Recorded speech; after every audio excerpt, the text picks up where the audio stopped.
뉴스 정면 승부. 안녕하십니까. 뉴스 정면 승부의 김상호입니다. 지금은 그쳤지만요. 오전에 돌풍과 벼락을 동반한 많은 비가 내려서 출근길에 고생한 분들 많으시죠. 다음 달 있을 이산가족 상봉을 앞두고 남과 북이 오늘 이산가족 생사 확인 의뢰서를 교환했습니다. 80살 이상 고령자가 배우자와 부모를 찾는 경우가 가장 많았었는데요. 어렵게 열린 이산가족 상봉의 길, 다시 막히는 일 없이 더 많은 분들이 그 길로 갈 수 있도록 계속해서 길이 넓어지길 바랍니다. 다음 주면 9월 정기국회 개원을 합니다. 정치권의 대치 국면은 길을 찾지 못하고 있습니다. 이런 가운데 국정원이 내란 음모, 국가보안법 위반 혐의로 통합진보당의 이석기 의원에 대한 압수수색을 시작하면서 국정원 사태로 시작된 대치정국, 그 출구로 가는 길은 더 짙은 안개로 휩싸였습니다. 그 길 끝에는 과연 무엇이 기다리고 있을지 짐작하기 굉장히 어렵습니다. 안개가 걷히길 기다릴 수밖에 없는 걸까요?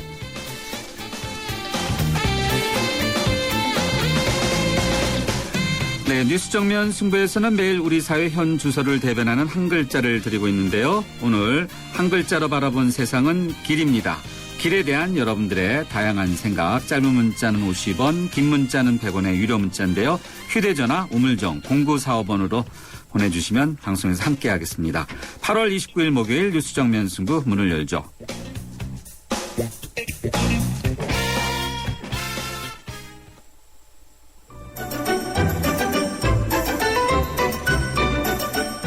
친절한 숙현 씨의 까칠한 뉴스.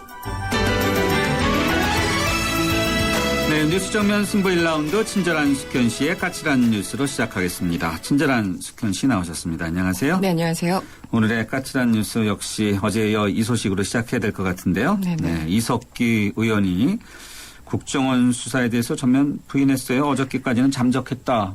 네, 어저께는 연장술이 뛰어나다. 별의별 이야기들이 소문이 많았었는데. 네. 예, 내란 예비 음모 등의 혐의를 받고 있는 이석기 의원이요. 말씀하신 대로 하루 만에 모습을 드러냈습니다. 오늘 오전 국회에서 열린 당 최고위원과 의원단 연석회의에 참석을 했는데요. 한마디로 혐의 내용 전체가 날조라고 정면 반격에 나섰습니다. 이석기 의원은요. 국기문란 사건의 주범인 국정원이 진보와 민주주의 세력을 탄압하고 있다면서 유사일에 있어 본 적이 없는 엄청난 탄압 책동이라고 강도 높게 비판을 이어갔습니다. 진보당도 연석회의 직후에 긴급히 당 입장을 공식적으로 발표했는데요. 총기 준비 등 국정원의 주장은 그야말로 허위 날조이자 호문맹랑한 주장이라고 비판을 하면서 오늘부터 당 체제를 투쟁본부로 전환해서 총력 대응하겠다고 선언을 했습니다. 한마디로 양측이 전면전으로 돌입한 것을 보입니다. 진보당이 하루 만에 반격에 나선 그런 모양인가 보죠. 그러니까? 그렇습니다. 현역 국회의원의 사무실을 압수수색한 만큼 그 사안 자체가 상당히 엄중합니다. 그렇기 때문에 국정원이나 진보당이나 모두 배수의 진을 치고 있다. 이런 상황인데요. 국정원이 무리한 수사를 하는 것이라면 국정원의 그 개혁 여론이 높은 상황에서 오히려 스스로 무덤을 파는 것일 테고요. 반면에 이석기 의원 등에 대한 혐의가 사실로 밝혀지면 진보당은 물론이고 진보 진영 전반에 미치는 파장도 상당히 클 겁니다. 홍성규 진보당 대변인은요. 혐의에 대한 입증 책임은 국정원에 있다면서 압박하기도 했는데요. 과거 유신 시절에 내란 예비 음모 등으로 기소된 피해자들이 최근 그 법원에서 줄줄이 무죄 판결을 받고 있는 이런 전례들을 좀 감안한 것이 아닌가 싶습니다. 녹취록까지 확보했다는 국정원은요. 지난 3년간 내사를 통해서 혐의 입증에 자신 있다는 입장을 보이고 있는데요. 일단 어제 체포된 홍순석 진보당 경기도당 부위원장 등 3명에 대한 구속영장 신청 그리고 발부 여부가 국정원 수사 초반에 성패를 좌우할 것이라는 분석이 높게 나오고 있습니다. 여야마도 오늘도 어떤 반응을 해놨습니까? 예, 국정원 국정조사 기간 중에 검찰 조사를 받는 사안에 대해서는 신중해야 된다 이렇게 얘기를 하면서 원세훈, 김용판 두 증인의 인권을 강조했던 새누리당은 오늘은 강도 높은 비난을 이어갔습니다. 최경환 원내대표는 오늘 열린 연찬회에서 국회의원이 체제 전복과 내란 음모 혐의의 주동자라는 게 사실로 밝혀지면 이는 대한민국의 정통성을 부인하는 세력이 얼마나 뿌리 깊게 박혀 있는지 드러내는 충격적인 사건이다. 이렇게 목소리를 높였습니다. 민주당은 어떻습니까? 민주당은요, 국정원 개혁을 좀 추진하고 있는 미묘한 시기에 일어난 사건을 두고 참 신중한 반응을 처음에 보였습니다. 하지만 어제와 달리 오늘 목소리 톤을 다소 높였는데요. 일종의 그 거리두기에 나선 것으로 보입니다. 민주당 김한길 대표는 오늘 열린 의원 워크숍에서 이제까지 알려진 혐의가 사실이라면 용납할 수 없는 충격적인 사건이라면서 철저한 수사를 촉구하고 나섰습니다. 진보당이 이번 수사를 촛불 세력에 대한 탄압으로 규정한 상태에서 어정쩡한 입장을 보일 경우에는 장외투쟁을 벌이고 있는 민주당은 또다시 좀 원치 않는 오해를 받을 수 있기 때문에 명확한 선긋기에 나선 것으로 보입니다. 이석기 의원 사태 때문에 국가정보원에 대한 개혁 요구가 어떻게 돌아갈지 상당히 궁금한데요. 네네. 관련된 여론조사도 나왔다면서요? 그렇습니다. 여론조사 전문기관인 모노리서치가 오늘 발표한 내용입니다. 국정원 국정조사의 미흡함을 보완하기 위해서 특검이 필요하다는 의견이 49%로 응답자의 절반에 달했습니다. 특검을 실시할 필요가 없다는 응답은 38%, 잘 모르겠다는 응답은 12% 순이었습니다. 국정원 국정조사에 대한 평가 면에서는요, 전혀 의혹을 해소하지 못했다, 이런 의견이 43%로 상당히 높았습니다. 국정원의 국조 파행의 책임이 누구냐 이런 질문을 던졌더니 가장 많은 33%가 민주당을 지목했고요. 그다음에 30%로 새누리당을 지목했습니다. 그리고 두 정당 모두에게 책임이 있다 이렇게 말한 응답자가 29%에 달했습니다. 이번 조사는요. 지난 7월 27일 전국 19세 이상 남녀 1,070명을 대상으로 일반 전화 RDD 방식으로 실시됐고요. 표본 오차는 95% 신뢰 수준에서 플러스 마이너스 2.99%포인트였습니다. 네, 이석기 의원 사태로 국회는 또 어떻게 되는 건가요? 결산국회는 사실상 마감됐고 다음 달에 정기국회가 시작되지 않습니까? 그렇습니다. 여야 대치 상황이어서요. 이게 제대로 될까 참 의구심이 나오지 않을 수 없습니다. 새누리당은 일단 내달 2일 그 정기국회 개회식을 열고요. 내년도 예산안과 각종 법률안 처리에 나서기로 했습니다. 오늘 윤상현 원내수석 부대표는요. 민주당이 참여 의사를 밝히지는 않았지만 책임 있는 야당으로 분명히 국회에 들어와서 개회식에 참여하리라 믿는다. 이렇게 얘기를 하면서 민주당을 압박했습니다. 일단 정기국회가 시작되면요. 일반적으로 양당 교섭단체 대표 연설이 있고요. 또 대정부 질문이 이어집니다. 이게 한 일주일 정도 소요가 되고요. 이번 국정감사는 추석 연휴가 있기 때문에 그 이후인 23일부터 시작한다는 게 일단 새누리당의 계획입니다. 그런데 민주당이 현재 장외투쟁을 벌이고 있고 또 이렇게 내란 음모 사건이 터지면서 이번 정기국회가 제대로 될지 참 불투명한 상황입니다.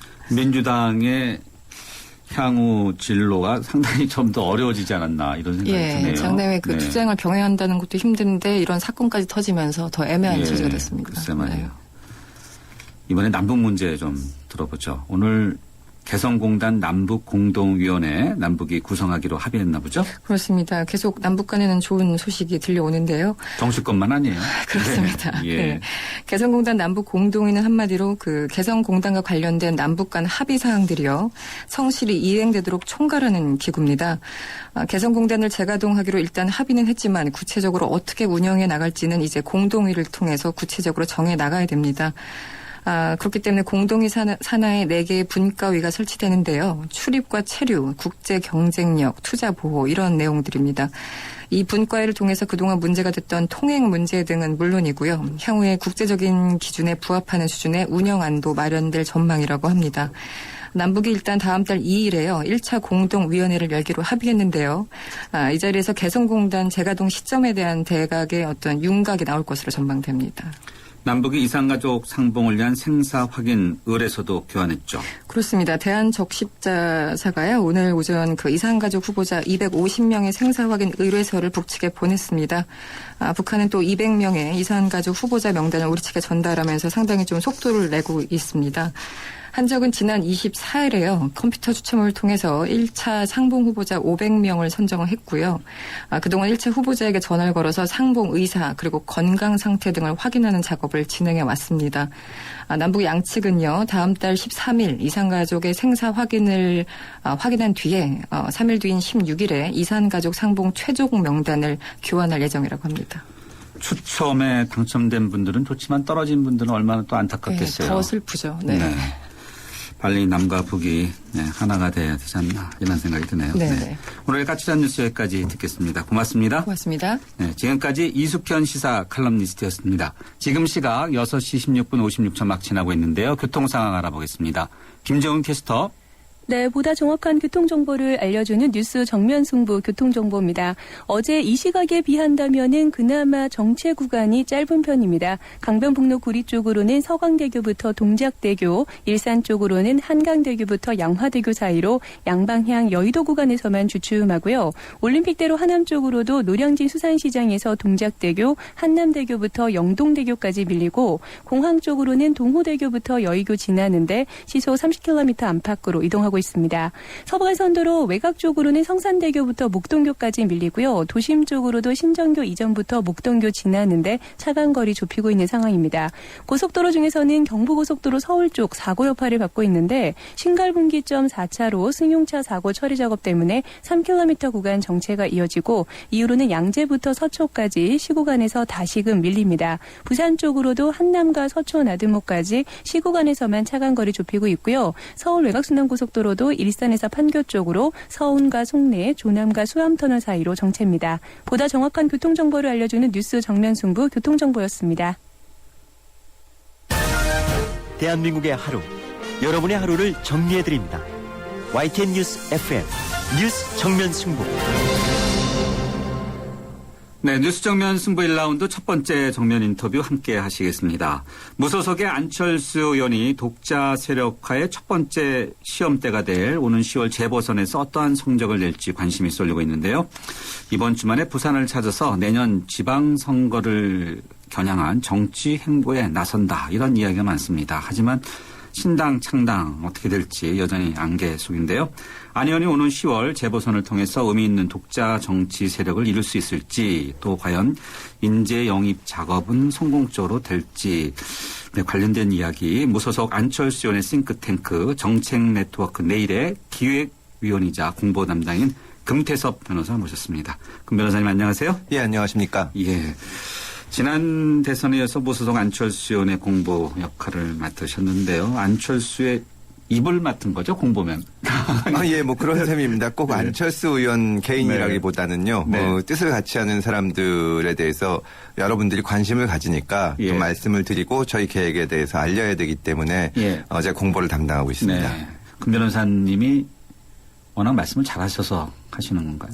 그런 거는 아닙니다. 흔히 이제 그 대변인이나 공보 담당이 되면 예. 뭐 누구누구의 복심이다, 마음을 제일 잘 예. 안다 그런 얘기를 하는데 저희는 사실 이렇게 그 모여서 회의를 하거나 할 때 예. 굉장히 활발하게 토론을 합니다. 그래서 거기 참여해 있으면 예. 결론이 어떻게 해서 나오는지 이런 거를 알게 되기 때문에 사실은 누가 나와도 다 이 말씀을 드릴 수가 있는데 어떻게 하다 보니까 제가 계속 그 언론을 접촉하고 그래서 지금 공부를 담당하고 있는 것입니다. 네, 알겠습니다.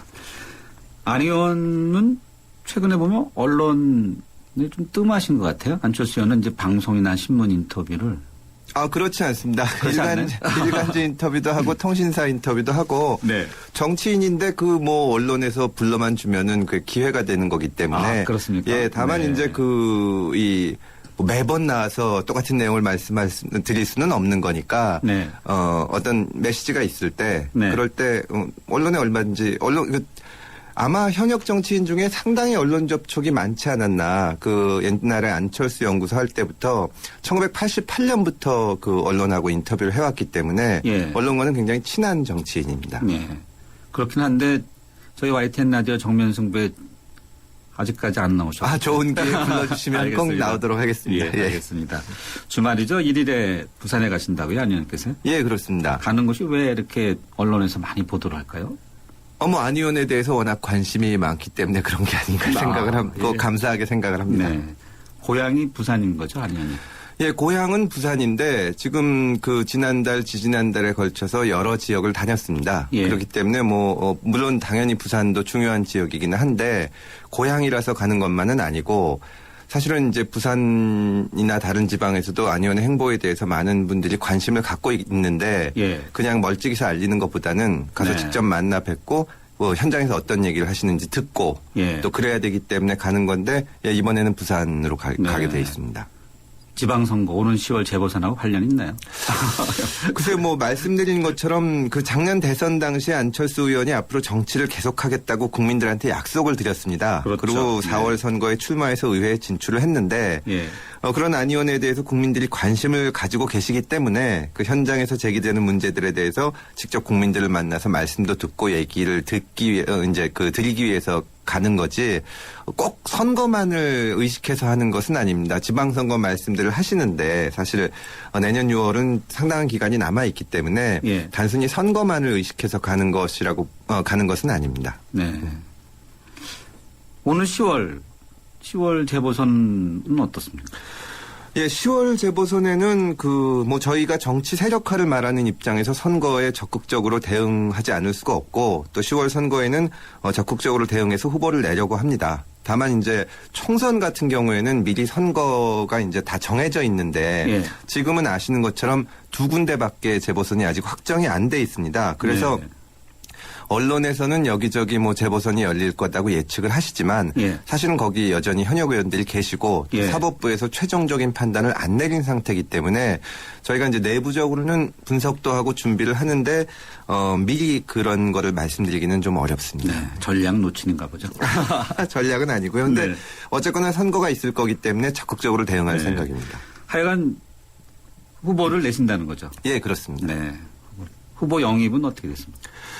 뭐 후보 영입이다, 인재 영입이다 그런 말씀들을 하시는데 인재 영입이라는 말은 그 자칫 이렇게 사람을 뽑는 것 같은 인상을 줄 수가 있는데 네. 그런 의미가 아니라 이제 뜻을 같이 하는 분들과 만나서 의논하면서 함께 한다는 의미입니다. 예. 안 의원이 그 함께 하실 분들의 기준에 대해서 여러 차례 말씀을 드렸는데요.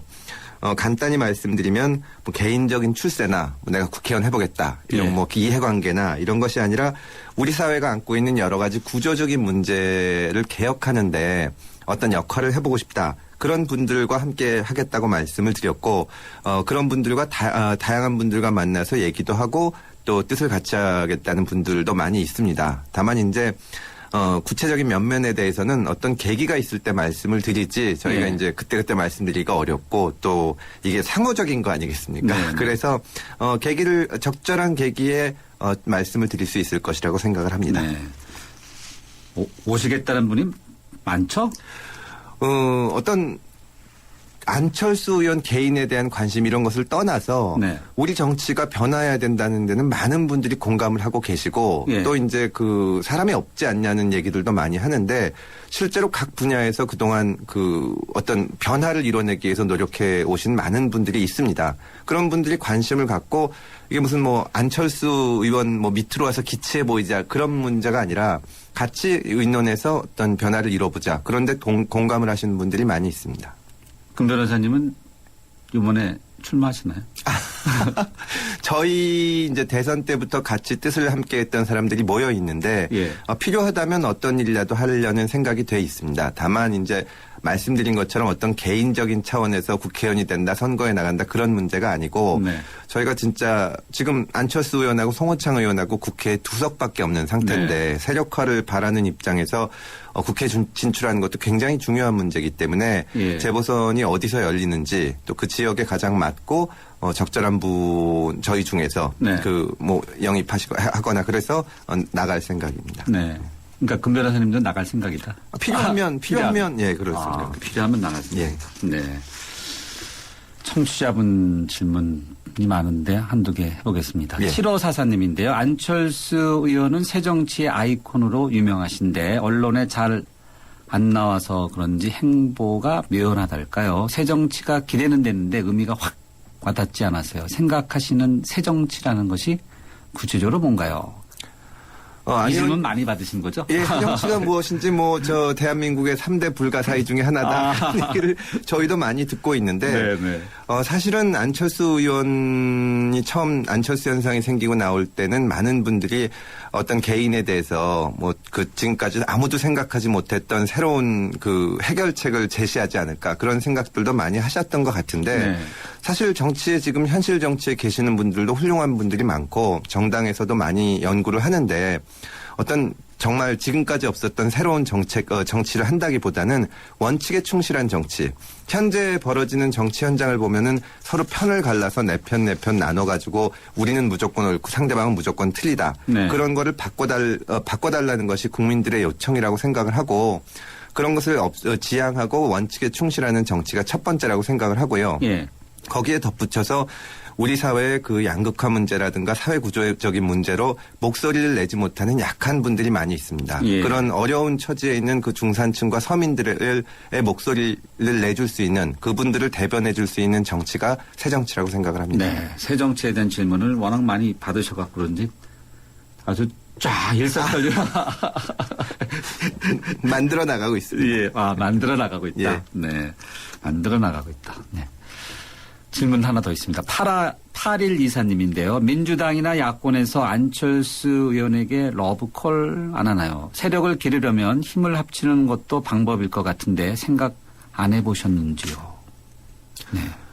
예, 일단 그 지난 대선을 놓고 보면은 야권에서 거의 정말 이제 최선을 다해서 힘을 합쳤는데도 선거에서 실패를 했습니다. 그래서 그것을 놓고 보면 단순히 편을 나눠서 이렇게 합치는 것만 가지고는 힘들지 않나. 그리고 국민들이 사실은 그 전에 이제 여론조사나 이런 것을 보면 정권 교체를 바라는 국민들이 훨씬 많았음에도 불구하고 네. 기존 야권이 전부 모였고 저희도 굉장히 열심히 지지 유세를 했는데 실패했습니다. 그것은 국민들이 현재의 정치를 변화하는 모습을 보이지 않으면 단순히 모이는 것만 가지고는 부족하다고 생각하시는 것 같습니다. 그래서 저희는 지금으로서는 저희도 최선을 다하고 또 기존 야권도 최선을 다해서 서로 좀 더 발전된 모습을 갖는 것이 그 먼저 해야 할 일이라고 생각을 합니다. 그 먼저 해야 할 일의 단계에서 예. 일단 이제 국회로 진입하는 것 중요하다고 언급해 주셨고요. 예. 그 과정에서의 어떤 정당, 신당 예. 이런 거는 어떻게 됩니까? 정치 세력화를 얘기하면서 정당의 중요성을 저희가 아무리 강조해도 지나치지 않죠. 정당이 필요한 것인데, 근데 다만 저희가 이제 엊그저께 보도도 계속 나고 했는데, 저희가 좀 경계하는 것은 예전에도 여러 차례에 걸쳐서 제3세력이다, 새로운 인물이다 나왔었는데, 예. 그때마다 이제 저희가 이제 경험에서 이렇게 교훈을 얻는다면 어떤 특정인의 개인기, 특정인에 대한 인기에만 이렇게 좀 의존을 해서 그분 중심으로 되는 이 정당도 만들고 했는데 그런 정당들이 오래 가거나 성공하지를 못했습니다. 그렇다면 지금 안철수 현상 자체가 이제 안철수라는 특정인의 이름이 붙어 있지만 정당을 만들거나 어떤 정치적 조직체를 만들 때는 안철수 개인을 위한 조직이 돼서는 저희는 성공하지 못할 거라고 생각합니다. 물론 그런 식으로 저희가 뚝딱뚝딱 해가지고 만들면 빠르고 쉽겠지만 그런 길로는 결국에 가서 실패할 거라고 생각을 하고 여러 사람들이 같이 모여서 논의를 하고 거기서 안철수 의원도 그중에 한 사람으로서 참여를 해서 이제 같이 논의를 하는 그런 구조가 돼야만 성공할 거기 때문에 물론 저희 나름대로 또 안철수 의원 나름대로 구상도 있고 계획도 있지만 그런 여러 사람들이 합쳐서 합의를 통해서 조직을 만들어 나가야 한다고 생각을 합니다. 자, 조직을 만들어 가야 한다고 생각하신다고 언급해 주셨는데 네. 그 전에 그러니까 정당 이전에는 하나의 결사체 비슷한 그런 것도 고려하고 계십니까? 정당이라는 것이 어느 날 하루아침에 만들어지는 것이 아니기 때문에 결사체 같은 것이 만들어질 수 있다고 생각을 합니다. 그리고 거기에 대해서도 저희도 구상도 있지만 안철수의 구상에 따라서 결사체를 만들고 거기에 따라서 정당이 바로 된다면 그것은 안철수가 주도한 안철수의 정당이 되기 때문에 그런 식으로는 말하자면 길게 가고 성공하는 새로운 정당을 만들기가 어렵다고 생각을 하고 동등한 입장에서 여러분들이 얘기를 나눠서 그런 것을 만들기 위한 작업을 해야 된다고 생각하고 지금 저희가 진행하는 것이 그런 일입니다. 네. 오는 10월에 가셔야 되나요? 물론 선거에 대응하고 하는 것은 저희 쪽에서도 하는 것이지만 정당을 만들고 하는 것은 저희 만으로 저희 독단적으로 결정할 수 없는 것이기 때문에 저희 나름대로 계획이 있다고 하더라도 이렇게 하겠다 저렇게 하겠다 말씀드리는 것은 맞지 않고 그것은 여러 사람들의 논의를 거쳐서 방향이나 시기나 내용이나 이런 것들이 결정돼야 한다고 생각을 합니다. 네. 정당 그러면은 민주당 쪽에서 싫어할 텐데 당장 10월에 선거가 있으면은 호남과 수도권에서 민주당과 이런 충돌, 경쟁 이런 거 불가피한가요? 저 개인적으로는 민주당이 잘 되고 발전하셔야 저희도 발전할 수 있다고 생각을 합니다. 네. 지난 대선 예를 들더라도 아까 말씀드렸지만 합치는 것만 가지고는 안 되기 때문에 민주당도 잘 되고 저희도 잘 돼서 변화하는 모습을 보이면 이 파이 자체가 커질 수가 있지. 그래서 저희가 잘 되는 것이 민주당에도 자극이 되고 그걸 통해서 민주당도 발전하시길 바랍니다. 네. 민주당이 발전하시길 바랍니다라고 하니까 이미 좀 우호적 관계는 아닌가 보네요. 네. 9848님인데요. 이건 또 질문이 많이 받으셨던 질문 같은데, 네. 예전 대선 후보 시절 때 사퇴 압력권은 어떻게 된 건가요? 민주당 이야기가 나와서 그런가 보요 진짜 압력이 있었던 거예요. 라고. 사퇴 압력이라는 것은 어떤 걸 말씀하시는 건지. 글쎄, 근데 아마 이분의 질문은 아무튼 안철수 의원인 대선 후보에서 문재인하고의 단일화 과정을 말씀하시는 게 아닌가 그때 싶은데요. 단일화를 바라는 많은 그 국민들의 열망이 있었고 안철수 의원이 이제 그 자기 모든 것을 걸고라도 단일화를 이루겠다. 그렇기 때문에 약속을 지키는 입장에서 그 후보 등록을 앞두고 사퇴한 것입니다. 아, 예. 예. 항상 이렇게 세력화를 할 때 보면은 좀 생각이 다른 분들이 과정에서 보면 좀 이렇게 좀 빠지는 경우도 있지 않습니까? 그런 네. 경우도 있죠. 예. 네. 최장집 교수는 어떻게 된 거죠?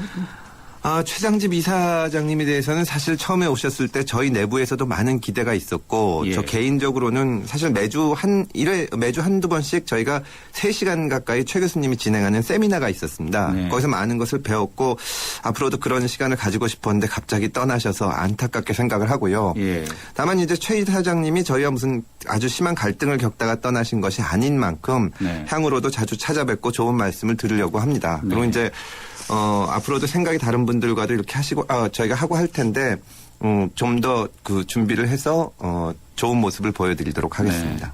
최 교수님이 떠난 그 자리, 이사장 후임이라든지 그런 또 다른 역할은 어느 분이 하시게 되나요? 아직까지는 구체적으로 논의를 하지는 않고 있습니다. 다만 이제 앞으로도 좋은 분들이 많이 와주시기를 바라고, 다양한 생각을 가진 분들이 와서 이렇게 좋은 방향으로 나가기를 바랍니다. 예. 공부를 하셨다 그랬으니까 많이 배울 여러 가지 가르쳐 줄 분 그런 분이 영입이 필요하겠네요. 교수라든지요. 꼭 교수님들이 아니더라도 네. 경험이나 그동안 하신 일들에서 많은 것을 서로 배우고 또 예. 논의를 통해서 양측이 다 발전할 수 있지 않겠습니까? 네. 자, 이 세력화 과정에서 이탈도 있지만은 또 세력을 더 벌리려면 또 연대도 필요하잖아요. 당연히요. 예, 그렇습니다. 항상 많이 나온 오늘 이상하게 질문이 많이 나온 질문인데 심상정 의원과의 이런 건 또 어떻습니까? 다양한 분들과 만나서 말씀을 듣고 있고 또 심상정 의원님도 좋은 말씀을 해주셨는데 저희도 이제 좀 이렇게 정비를 하고 예. 그런 과정이 필요하기 때문에 현 단계에서 아직 그 어떤 특정한 정당이나 어떤 분과 연대에 대해서 얘기하기보다는 예. 저희가 좀 더 준비를 해야 될 단계라고 생각을 합니다. 예, 아직 준비가 아직 안 끝나셨네요. 예. 예. 최근 전국 상황에 대해서 안철수 의원 입장 어떻게 봐야 될까요? 예, 그동안 계속 여야 간에 가장 큰 이슈가 됐던 것이 국정원의 선거 개입 문제였었는데요. 국정원의 선거 개입이라는 것은 국기의 그 기본을 흔드는 사건이기 때문에 박근혜 대통령이 대통령으로서 책임 있는 모습을 보여주셔야 한다고 생각을 합니다. 네. 선거에서 도움을 받았다 안 받았다 그런 것은 사안의 본질과 관계가 없고 예. 민주국가에서 무엇보다도 공정해야 할 선거 과정에 국가정보기관이 개입했다는 점 바로 그 점에 책임이 있다고 생각을 합니다. 네. 현재의 모습은 그 정부 여당이 또 대통령이 책임 있는 모습을 보이지 않아서 결국 야당을 거리로 내몰게 된 형국이 되었는데요. 예. 국정을 책임진 대통령이 문제를 해결하는 모습을 보여야 되고 네. 여야 간의 이제 3자 회담 이런 데 대해서는 공감이 이루어졌었기 때문에 대통령께서 그 문제를 만나서 푸셔야 되지 않나 그런 생각입니다. 예, 알겠습니다. 이미 이제 그 세력화에 대해서 이제 준비하는 과정에서 이제 입장 정리도 탁탁 돼 있네요. 그러니까. 네. 마무리할 시간인데 청취자분 질문 하나 더 끝내고 이제 마무리하겠습니다. 2509님인데요. 지난 대선에서 자꾸 옛날 대선 이야기네요. 지난 대선에서 끝까지 가서 당선이 됐다면 혹은 다음 대선에서 당선된다면 반드시 이것만은 이루겠다 하는 한 가지가 있다면요. 라는 질문이네요. 글쎄요, 저희 내부에서도 여러 가지 생각들을 하시겠지만, 저 개인적인 생각을 말씀을 드린다면, 사실 우리 정치를 보면 국민들의 그 목소리나 그 어려움을 대변해주는 정당이 충분히 못 된다고 생각을 합니다. 그 정치 현실에서 이루어지는 것이 국민들의 목소리를 대변하지 못하고 있는데 그런 어려움과 고통을 대변해줄 수 있는 좋은 정당을 만들고 그래서 정치에 대해서 국민들이 신뢰할 수 있게 그렇게 하는 것을 이루고 싶습니다. 예, 알겠습니다. 변호사님 오늘 말씀 여기까지 듣겠습니다. 감사합니다. 감사합니다. 네, 지금까지 무소속 안철수 의원의 싱크탱크 정책 네트워크 내일의 기획위원이자 공보담당인 금태섭 변호사였습니다. 2013년 9월 수원시 행궁동에서 생태교통 수원 2013이 열립니다. 생태교통 수원 2013은 화석연료 고갈시대를 가정해 주민들이 한 달 동안 자동차 없이 생활하는 세계 최초의 착한 프로젝트입니다. 미래가 머무는 30일, 미래로 걸어가는 수원시. 차보다 사람이 빠른 마을 행궁동 발걸음은 미래의 속도입니다. 사람이 먼저인 생태교통도시의 꿈, 미래보다 먼저 꿈꾸고 전 세계보다 먼저 도전합니다. 2013년 9월 수원 생태교통축제에 여러분을 초대합니다. 이 행사는 사람이 반갑습니다. 휴먼시티 수원시가 함께합니다. 2013 충주 세계조정선수권대회가 8월 25일부터 9월 1일까지 한금호 국제조정경기장에서 성대하게 펼쳐집니다.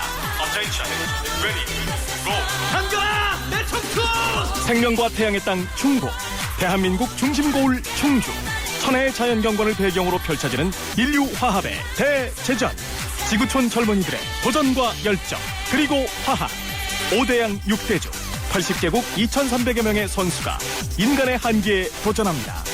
자연과 하나 되는 지구촌 최대 물회축제 2013 충주 세계조정선수권 대회 여러분을 초대합니다. 살아있는 뉴스 깨어있는 방송 한국의 뉴스 채널 YTN 뉴스 FM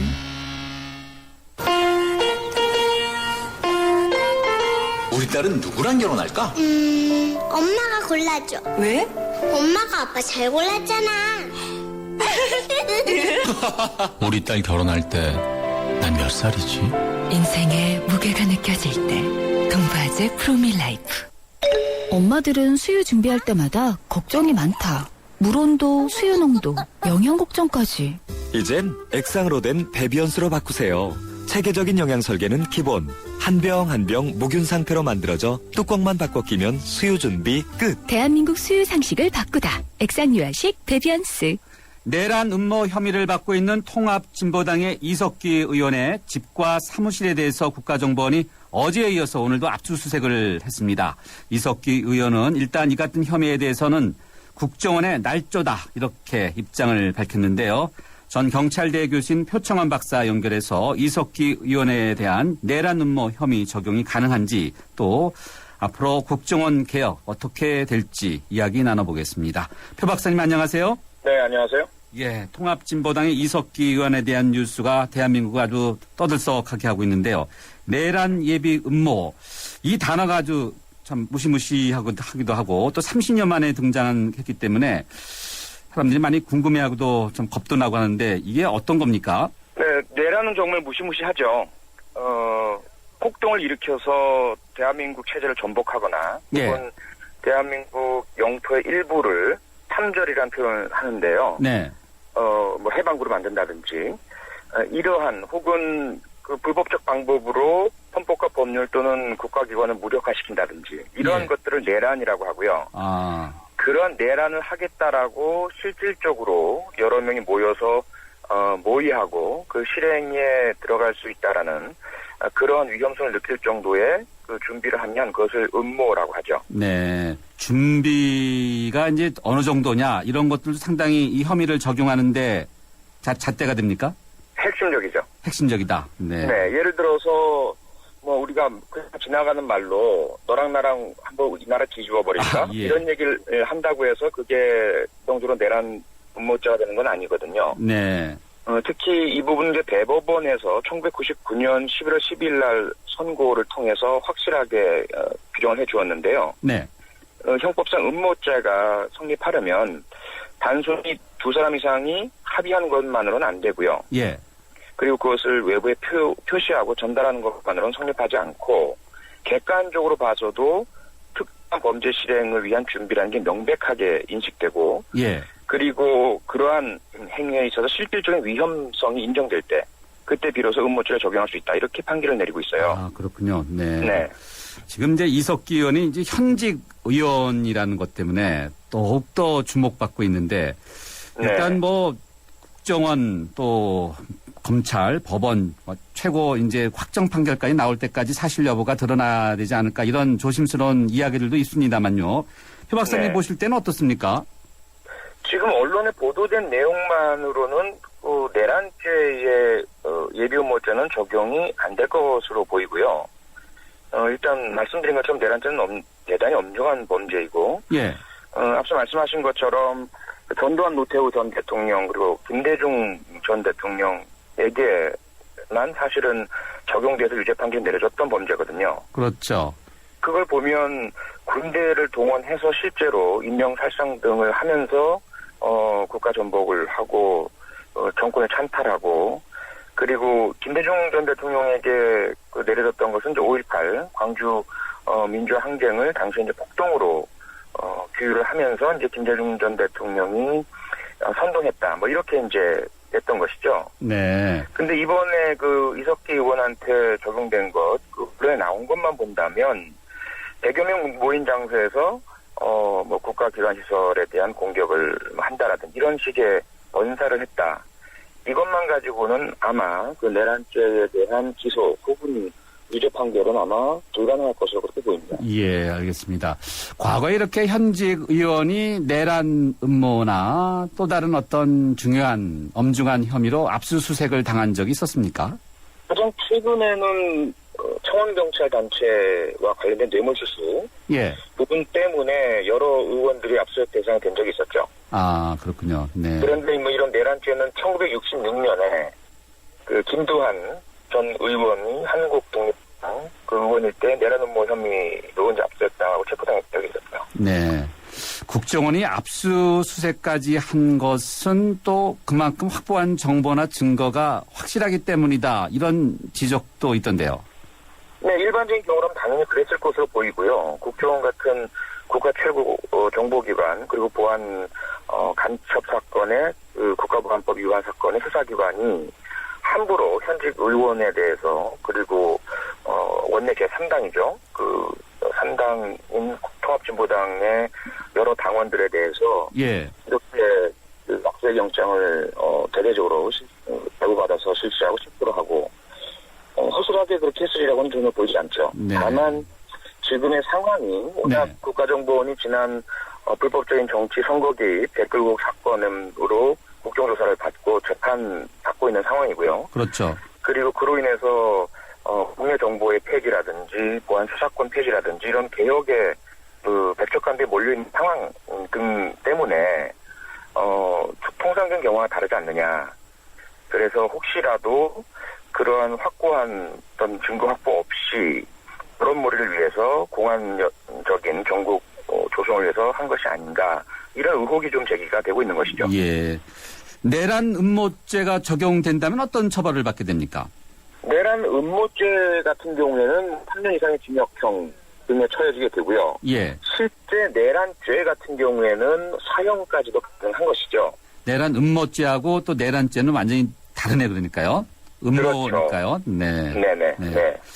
표 박사님께서 전에 원세훈 전 국정원장에게 헌법상 내란죄를 물을 수 있다 이런 주장을 하신 적이 있었죠. 네, 형법상 내란죄고요. 형법상 내란죄죠. 네네네. 형법상 내란죄. 이번에 적용된 것과 마찬가지죠. 예. 그리고 그 부분은 뭐 제가 먼저 제공했던 것이 아니고 이제 형법학자들께서 말씀하신 것과 제 주장을 같이 이제 말씀을 드렸던 것인데요. 예.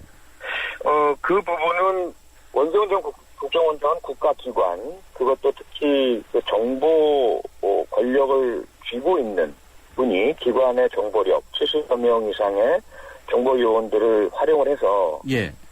사이버전, 심리전 이 방법으로 국민과 야당 등을 대상으로 그러한 심리 전쟁을 치른 것이라면 이것은 내란죄에 해당할 수도 있다. 뭐 이런 말씀이었죠. 예. 이 건하고는 좀 다르다는 건가죠? 네, 아무래도 주체가 다르고 아까 말씀드린 것처럼 실제적인 위험성이 있느냐 여부죠. 네, 실제적인. 국가정보기관의 수장이 그러한 기관을 조직적으로 동원한 것이라면 실질적인 위험성이 있는 것이고요. 네. 제3야당이라고 하지만 그 실질적인 뭐 권력이나 무력이나 또는 무기 구입에 대한 그런 가능성이나 이런 것들이 없는 상태에서 예. 말로만 뭐 그러한 여러 가지 이야기를 했다, 그런 적이 있다. 이것하고는 실질적으로 내란이 가능하냐, 실행력 여부에 있어서 상당한 차이가 있는 것이죠. 네. 우리가 이제 이 내란 음모 이 자체만 보더라도 많은 분들이 정말 확실하게 수사를 해야 된다라고 하면서도 한편으로는 네. 과거에 내란 음모죄가 적용됐던 대표적인 사건이라고 볼 수 있겠죠. 김대중 내란 음모 사건이라든지 또는 네. 인혁당 사건이 좀 기억으로 자꾸 이렇게 되살리는데 이 그렇죠. 공안 여론몰이 아니냐 뭐 이런 지적들도 만만치 않은데 어떻게 보세요?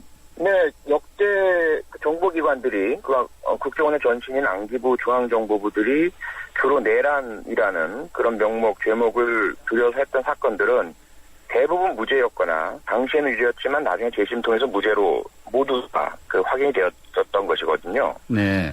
그렇게 본다면 특히 최근에 국정원이 서울시 공무원에 대한 간첩죄 적용도 1심이지만 법원에서 무죄 판결을 받았고요.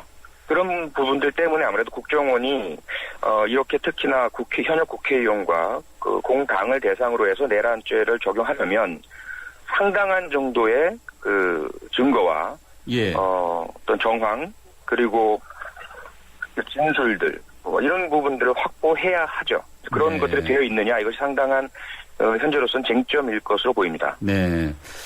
자, 이석기 의원에 대한 압수수색 영장과 체포 영장을 보면은 참 무시무시합니다. 결정적 시기가 예. 되면 전국적 총파업과 동시에 무장봉기, 방송 네. 공공시설 장악, 통신 유류시설 무력화, 또 여기에다 총기 무장이라는 데 단어까지 있는데 네. 이런 것들이 사실이라면 이런 발언들이요. 네. 네. 이거는 내란 음모 혐의 적용이 됩니까? 일단 두 가지죠. 하나는 말씀드린 것처럼 그런 발언들의 맥락, 그 전후 관계, 그리고 실제로 그렇게 될 수 있느냐의 여부, 이 부분이 이제 범죄 혐의가 인정될 수 있느냐의 어떤 쟁점이 될 것이고요. 예. 또 다른 측면은 그런 말을 한 게 사실이라면 내란 음모죄의 유무죄를 떠나서 국회의원으로서의 자격은 당연히 없다라고 봐야겠죠. 네. 그리고 상당히 위험한 사람이면 분명할 것으로 보입니다. 하지만 네. 내란 음모죄의 유죄는 또 다른 어떤 그런 실행력 부분에 있어서의 입증이 필요하겠고요. 예. 자, 지금 국정원 대선 개입 의혹과 관련해서 여야가 상당히 대치 전국인데 그리고 국정원의 자체 개혁, 셀프 개혁이 중요하게 또 대두되고 있는 건데 이 전체적인 이런 것들이 국정원 개혁이 좀 힘들지 않겠냐 이런 전망도 있는데 어떻게 보세요? 네, 지금 이 사건 때문에 아무래도 어떤 국정원 개혁에 대한 탄력은 좀 줄어들 수 있겠죠. 하지만 뭐 여전히 이 사건을 보더라도 예를 들어 국정원이 정보 수집 활동만을 하고 그리고 확보된 정보를 검찰이나 경찰 등 수사기관에 넘겨주었더라면 그래서 수사기관이 판단을 해보고 과연 그러한 압수수색이나 체포 등의 강제 수사를 동원할 상황인지 여부를 판단해서 수사를 했더라면 이런 논란은 일어나지 않았을 테죠. 네. 그렇게 본다면 국정원 개혁을 통해서 수사권 자체는 국정원에 주지 않고요. 어떤 선진국도 정보기관이 수사권을 갖고 있는 곳은 없습니다. 네. 또 하나는 지금 이것은 사실은 국내 정치 개입인지 아니면 실제로 대북 방첩 활동인지가 좀 모호한데요. 국내 정보 정치적인 부분이나 사회나 문화 관련 정보 기능은 폐지를 시키고 예. 대북 첩보 방첩 활동만을 하게 한다면 뭐 이번 사건하고도 연관될 수 있습니다. 그 부분으로 강화될 수 있으니까요. 그래서 국정원의 개혁은 이번 사건과 관련 없이 강도 높게 진행이 되어야 될 것으로 보입니다. 네. 이 사건과는 관련 없이 강도 높게 진행되는 것이 필요하다. 네.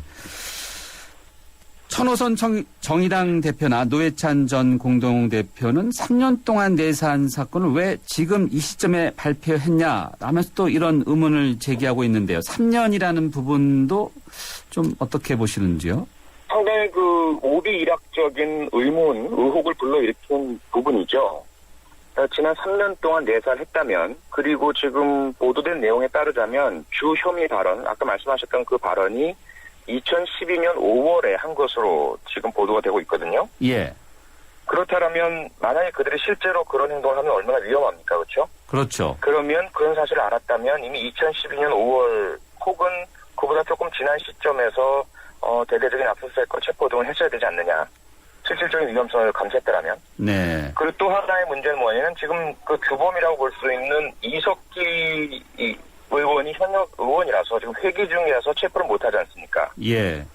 그러면 3년 동안 진행된 내사라면 회기가 아닐 때, 국회 회기가 아닐 때에 이석기 의원에 대한 체포영장을 발부받을 수가 있었다는 거죠. 네.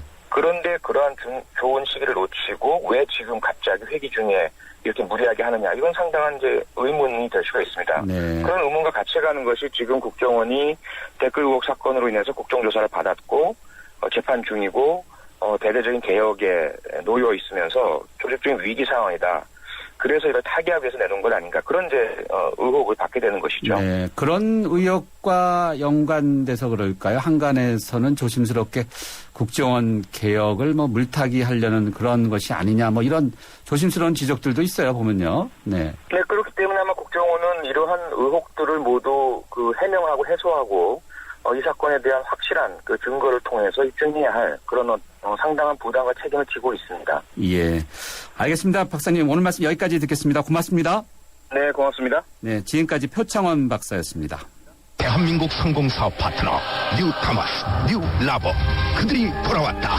지난 23년간 큰 사랑을 받은 다마스와 라보 8월 다마스 구매 시 특별 할인 및 최대 3.8% 저리 할부 기존 쉐보레 고객이 구매 시 특별 지원 다마스 라보 해펜딩 페스티벌 자세한 내용은 홈페이지 참조 8월 31일까지. 왜 그랬어요?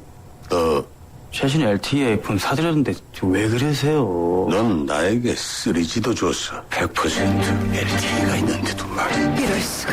3G 섞인 LTE. 3G 전환 없는 100% LTE로 완벽하게. LTE도 U+가 진리. LTE 지원 단말 기준. 연아가 알려주는 좋은 물의 조건. 물 드실 땐 꼭 수원지를 확인하세요. 저는 지하 180m 천연 안만수와 드넓은 구규림이 있는 해발 680m 강원도 평창을 꼭 확인해요. 깨끗해. 강원 평창수, 평창 동계올림픽 공식 먹는 샘물. 네, 오늘 뉴스 정면 승부가 한 글자로 바라본 세상은 길인데요. 9872님입니다. 이석기 의원 내란 음모 혐의 정말 있을 수 있는 일인가요? 진실은 곧 밝혀지겠죠. 전국이 여전히 어지럽네요. 국민은 그 안에서 길을 잃은 기분입니다. 네, 이런 문자 주셨습니다. 감사합니다. 휴대전화 우물정 0945번으로 여러분들의 다양한 의견 받고 있습니다. 저희 뉴스 정면 승부는 대한민국 대표연의 KB국민은행과 함께하고 있는데요. 주요 뉴스 들으시고 저는 3라운드에서 다시 뵙겠습니다.